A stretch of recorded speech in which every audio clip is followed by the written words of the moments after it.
Saya nak bacakan dua ayat Al-Quran iaitu Bismillahirrahmanirrahim. Qad aflahal mu'minun alladzina hum fi salatihim khashi'un. Yang kedua daripada surah Al-Ma'un iaitu Fawailul lil musallin allazina hum an salatihim sahun. Okey, dua ayat tu itulah antara ayat yang kita kena pegang dan kita kena ingat selalu dan kita kena sebut kepada anak-anak murid kita. Maknanya surah Al-Mu'minun tadi telah berjaya orang-orang beriman iaitu mereka yang solatnya khusyuk. Yang tu yang kita nak. Dan kita kena takut satu lagi ayat Al-Quran dalam surah Al-Ma'un tu, maka telah celakalah mereka-mereka yang bersolat. Iaitu solat mereka adalah solat yang lalai. Solat yang lalai ni kalau kita tengok kepada pengertian dia lah, apa-apa yang berkaitan dengan lalai ni adalah solat laju, solat akhir waktu, solat tak faham bacaan, solat tak cukup syarat dan sebagainya. Dalam 10 dia punya pengertian lalai tu. Jadi hari ni sedikit banyak kita akan tengok, dan sebenarnya terhasilnya buku tahsin solat ni adalah kerana kerisauan saya dan mungkin memang kerisauan guru-guru pendidikan Islam, di mana kalau kita tengok pelajar-pelajar kita sama ada di sekolah rendah ataupun di sekolah menengah ataupun pelajar-pelajar di universiti, di IPG, kita tengok keadaan mereka, pengalaman saya mengajar sekolah menengah pun ketika kita nak ajak mereka bersolat waktu Zuhur dan Asar tu agak susah lah. Kalau SMK biasa, kalau SK pun sama kan, kita tengok tanya pengalaman praktikum pelajar-pelajar kita, pelajar-pelajar agak susah untuk bersolat sendiri. Kalau dikawal pun sampai satu tahap dia akan minta izin ke tandas, yang sampai ke suraunya adalah hanya beberapa sahaja. Jadi atas dasar itulah kita telah ubah cara pendidikan solat kita ni kepada lebih memahami dan lebih menghayati, lebih mencintai solat, supaya mereka solat bukan kerana paksa, bukan kerana disuruh, tapi kerana mereka cinta pada solat, mereka cinta pada Allah, mereka ikut sunnah Rasulullah. Kalau boleh kita nak tahap itulah pelajar-pelajar kita yang kita lahirkan, yang kita ajar, insya-Allah. Sebenarnya kalau kita tengok kepada kebaikan solat ni, okey, sebelum pada kita tengok kebaikan solat, saya pernah buat satu set induksi masa saya ceramah. Tak kira lah di mana-mana saya ceramah, saya akan guna duit RM1. Lepas tu dengan duit RM20. Kan? Bila saya tanya pelajar-pelajar ataupun orang-orang yang dalam dewan ataupun dalam kita tanya, di tangan ustazah ni ada RM1, di tangan kiri ustazah ada RM20. Yang mana yang kita nak?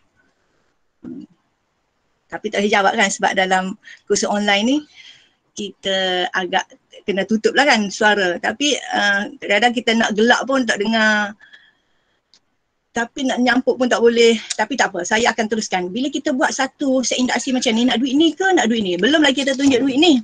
Kalau kita tunjuk duit ni ke duit ni, sudah pasti mereka akan tunjuk yang lebih besar daripada yang kecil ni. Bila kita minta dia orang pejam mata, kita kata semua pejam mata. Okay, sekarang ni Ustazah nak tanya. Malam tadi siapa yang bangun solat tahajud? Ni tak kira ni peserta saya pernah tanya ni di masa tu saya ceramah di Andalusia, jemaah umrah di Mekah ke Madinah ke, saya ke sekolah-sekolah ke masjid-masjid. Bila kita tanya malam tadi, boleh saya tanya siapakah yang solat tahajud? Jadi semua tak angkat tangan. Ni pejam mata lah ni.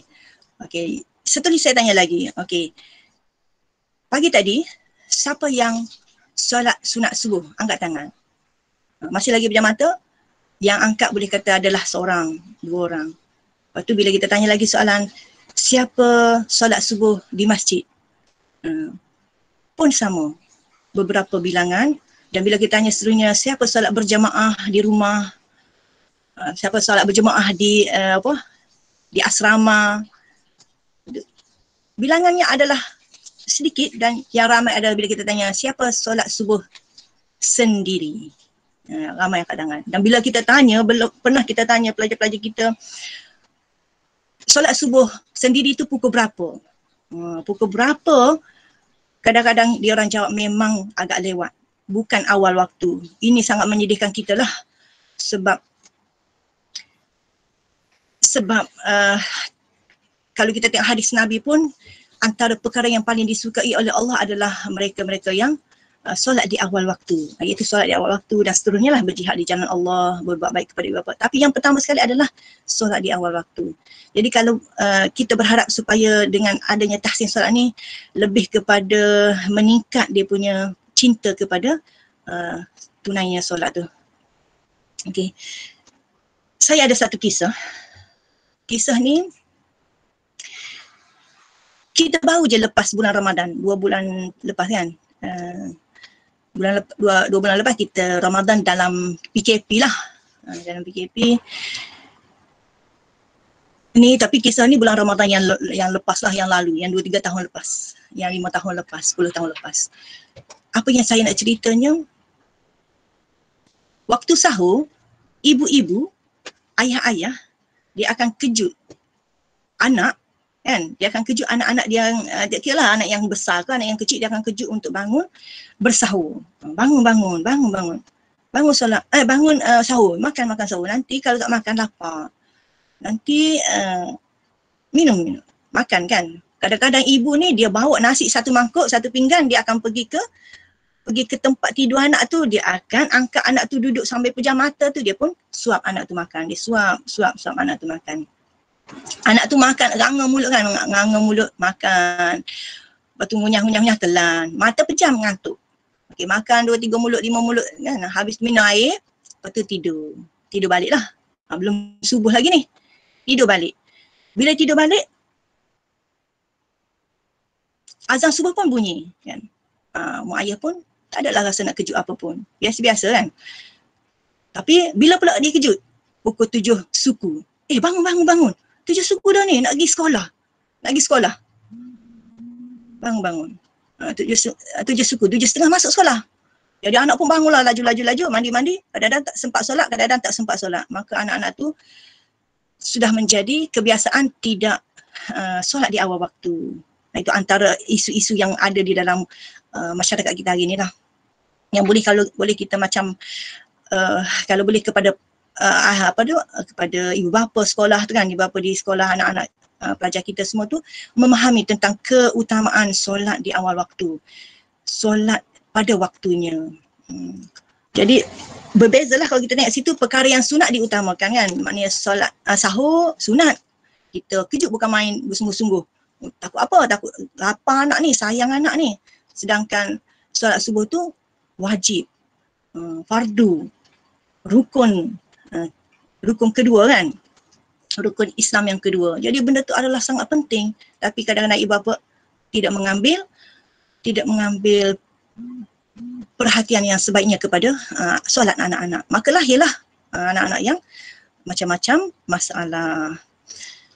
Okey. Sedangkan kita sambung lagi dia punya seindasi tadi, bila kita tanya nak duit besar ni ke nak duit yang sebanyak ni, memang dia akan pilih duit sebanyak ni dia nak. Jadi bila duit sebanyak ni, kita pun minta dia buka mata. Kita minta dia buka mata, kita tanya. Kita tanya apa ni, kita beritahu lah, kita kata, tahu tak tuan-tuan dan puan-puan, atau kalau pelajar kat kita cakap lah, pelajar-pelajar tahu tak Nabi ataupun Rasulullah SAW dalam hadis telah bersabda, apa yang dijanjikan oleh Allah adalah sesiapa yang bersolat sunat subuh, iaitu solat fajar ataupun solat qabliyah tu, pahalanya menyamai bumi seisinya. Bumi seisinya, banyak tu. Bumi seisinya tu maksudnya bukan saja RM100, bukan saja 1,000, bukan saja 10,000, bukan saja 100,000, bukan sejuta, bahkan bukan saja banglo, bukan saja tanah-tanah dan sebagainya, tapi dia adalah bumi seisinya, sangat banyak. Sangat banyak. Hari ni kalau kita tanya, kita memang nak banyak kan, dari segi duitnya, dari segi rumah-rumahnya, kalau boleh nak lagi banyak, nak tanah-tanah pun kan, kita nak lagi banyak. Tapi kenapa kita tidak kejar juga pahala bumi seisinya tu? Itu sebenarnya kita sekarang kita memang muhasabah diri kita.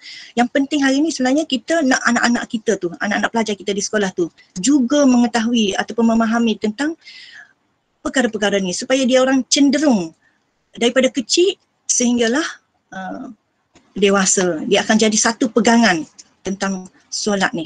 Itu belum lagi solat khusyuk. Bila solat khusyuk ni mungkin boleh diterapkan pada usia 11, 12 ke atas. Kalau kita di sekolah kan darjah tahun 5, tahun 6 lah, baru dia lebih memahami bacaan-bacaan solat dan juga memahami keutamaan solat khusyuk. Budak-budak pun boleh. Dengan sebab pengalaman saya pun ada anak yang sekitar umur gitu pun kita terapkan dulu awal-awal tu. Daripada kecil tu kita ajar dia istiqamah, tapi bila dah besar kita bagi penghayatan, kita cerita, memang dia boleh menguasai. Kalau kita kata kadang-kadang kita rasa macam betul ke budak ni boleh menghayati solat khusyuk? Memang dia boleh. Dia boleh ingat macam mana nak wuduk khusyuk, macam mana nak solat khusyuk. Tapi atas kita lah, kita kena betul-betul Ada kuis. menyampaikan kepada anak-anak didik kita. Okey. Boleh juga kita tambah selain pada kita cerita bumi seisinya, kita tambah juga pahala yang Allah janjikan 27 kali ganda sekiranya kita solat berjemaah. 27 kali ganda tu jangan kita fikir 27 butir ataupun 27 biji kan. Saya pun minta maaf kadang-kadang saya cakap Kelantan kan sebab saya memang orang Kelantan. Minta maaf lah ya, tapi boleh faham tak sebab saya perlahan-lahan cakap. Apa tadi? Okey. 27 kali ganda ni memang kalau kita tengok bandingan dengan bumi seisinya, kita rasa macam banyak bumi seisinya lah. Kan? Dibandingkan 20, rasa-rasa lah kan sebab itu nampak gambarannya. Sebab kita tak nampak 27 kali ganda yang dijanjikan tu macam mana. Sebenarnya jadi orang ramai mengejar kepada solat sunat pula, solat sunat subuh kan, qabliyah. Jadi solat sunat, solat fardu ni sekadar solat je lah kan. Sebab khusyuk atau tak khusyuk tak fikir. Sebenarnya berbeza. Solat fardu lagi berganda-ganda. Walaupun nampak 27 kali ganda, tapi berganda-ganda itu adalah sangat banyak yang kita tidak tahu macam mana nilai di sisi Allah dan yang dijanjikan oleh Allah tu. Tapi yang pasti memang dia lebih bernilai daripada bumi seisinya, iaitu lebih bernilai daripada solat sunat subuh tadi. Okey.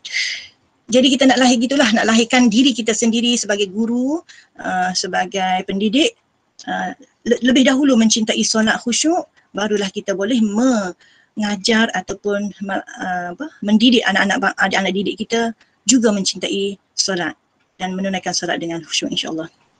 Okey. Boleh ya Ustazah? Ustazah? Oh, dah ada dah. Okey, tadi nama Kak. Okey. Dan saya suka juga ingin berkongsi sebenarnya dah join ni Kak, dah join. Ya. Dengar aje lah Kak, tak ada apa pun, just kita santai-santai lah, kita sembang-sembang. 2 jam ni jangan agak stres lah kalau stres jadi kita pun penat lah. Tapi kalau kita sambil-sambil tu dengar tapi kita menghayati isi-isi tu, kita catat-catat. Itu saya ada.